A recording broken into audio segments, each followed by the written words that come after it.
So, why else? Enjoying the game. Golf can be a rewarding sport, but it can also be a very frustrating sport. So, if you're out there and you're not having a good time, it's easy to not have a good time quick if it's going bad for you. But obviously training more and getting your body in a better position to be able to do the sport, it's going to increase your overall enjoyment because you're going to be better out there. Also, going through a proper warm-up routine will help you play better off the first tee. A lot of people neglect when they get to the course. They go out and hit a few balls on the driving range, but they don't really warm up very well. So you get out to that first tee, second tee, third tee, by the fourth tee, you're like, all right, I'm in the groove now, but you already, you missed the first 3 chances to get a good shot in. So warming up ahead of time, getting your body ready to go through that range of motion and that activity is going to be big time in increasing your enjoyment. Also, obviously, having greater stamina and muscular endurance, that's going to help you get out there and not be huffing and puffing and dying by, hole number 9. So if that's the case, then holes, 10 through 18 are going to be miserable because you're like, oh, I'm already tired. So if we can get you in better shape, that's going to help you overall enjoyment. That's the reason we use cards for you. That's right, yeah. For those of you who use cards. Even the cart stuff, I've seen people get tired even using the cart just because swinging wipes you out. Got to keep generating that 100-mile-an-hour speed there. All right, so also the benefits obviously will reach way beyond your game. Just all these exercises that you're doing, while they are going to be golf specific, it's just going to strengthen your overall core, which is going to help you alleviate back problems and all those general aches and pains. So there's a lot of benefit to just everyday life from training properly for golf. All right, also obviously less aches and pains associated. You're going out there tight and detrained, you're going to create a lot of aches and pains. Then the rest of that week is all recovering from those aches and pains, and then you finally feel better, you go out and play again, and guess what? You got another whole week of recovering from the aches and pains. So we don't want to build that cycle up. We want to break that cycle by alleviating those problems. All right, physical factors of the swing. Okay, we're going to talk about muscle, balance, and flexibility. Okay, that's ensuring proper joint range of motion and function throughout the swing movement. Okay, that's all muscle, balance, and flexibility training. Okay, if you don't have that, it's going to be a lot harder. Obviously, coming through with accuracy and retracing your path that you took on the way up to the way down, that's huge towards keeping that ball lined up and not, swinging to the left or to the right. That all happens through that balance, that flexibility. Static and dynamic postural stability is the ability to maintain your body's proper alignment throughout the swing. So if I'm starting out here and I'm coming back, but my balance is off, so I shift this way, guess what? When I come back down, that club head is not going to be in the same alignment as when it went up. So now my ball's going left, my ball's going right, and I'm missing the ball completely, whatever it is. Your golf pro is going to tell you, keep your eye on the ball, don't move your hips.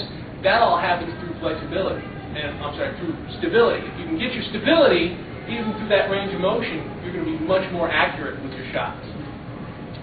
Then obviously strength and power. And I put strength and power last. Most people go out there thinking, all right, to increase my distance, I've got to increase my strength and power. Right? So they go up there and they're going to lift heavy, which is fine if you're in the off season, but the really increasing the distance, the factors of those swings, it's more about proper alignment, flexibility, so you get greater range of motion, and accuracy. I mean, all the strength and power in the world isn't going to get you out there if you're not hitting the ball right, which I'm perfectly a testament to that, because all the strength and power I have can't get the ball to go straight where I want it yet. So that's something that's least on your priority. It's more about the stability, the range of motion, flexibility. Ball factors in flight. Notice, put a list of all the different things. Where are most of them located? Right? Dynamic stability, postural stability. Right? Those are all the ball flight factors that are involved in that. You've got club head face alignment, swing path, angle of attack, hitting the sweet spot, the follow through. All that stuff has to do with flexibility and balance. Right? Strength and power is only got club head speed. So yeah, if all those other things are in place, increasing your strength and power will increase the club head speed. If you've got more power, you can hit the ball further. but not if all those other things are already in place. That make sense? All right. Going on, now we get into the fun stuff here. The tools of the trade. All right. Functional training tools for golf. You guys are familiar with BOSU, right? Everyone's seen these big blue domes lying around everywhere? This is BOSU, golfer's best friend. It's a great functional training tool for golf. Another thing, well, pretty much anything balances stability on the ground. So the Eric's pads, you guys have seen the big blue squares. I didn't take one down because we only got one or two of them up there. There's also the wobble boards. There's also the little round Dynadiscs. It's 100 different things. Basically, anything that you can put flat on the ground and stand on that gives you some measure of stability is going to help increase your proprioception. Okay? Brian, what's an NRG ball? NRG ball. Oh, we're getting to that one. Hold on just a second. Soft medicine ball is one of these. These are the little squishy ones. Okay? We've got the hard medicine balls up there, which you can use as well, but the soft ones are good because you can get a good grip. Especially when we go through different swing paths, certain things, the smaller size allows you to grip and hold it better than the big ones. Medium stability balls, those round, big inflatable balls, you guys have all seen those. The NRG ball with the golf handle.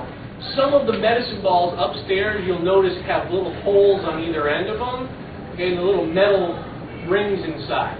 There's handles up there that go into those rings so that you can actually hold it like a golf club and go through a range of motion with that ball attached. Okay, those are the NRG balls. Those allow you to go through actual swing path with some kind of resistance or weighted on it. Exercise tubing or cable machines, you guys have seen those. Those are the stretchy tubes with the handles on them. And then obviously machine cables as well. And then yoga straps. That's yoga straps, even a towel. Wrap a towel around your foot to help your stretching. Yoga straps are going to be helpful in different ranges of motion. If you have a tightness or something in your hips that's preventing you from moving fluidly through a full range of motion, you may want to work on stretching and strengthening those hip areas that are tight. And if that's, if you're finding that that's an issue for you, I would definitely recommend coming in and having someone do a functional assessment of your range of motion and flexibility for all that. We've been setting up, actually, we're going to be working on putting together a whole flexibility assessment screening for different sports, golf, tennis, etc. So we'll let everybody know when we get done with those and then start having people come in and get those checked out. Brian, is that the green straps?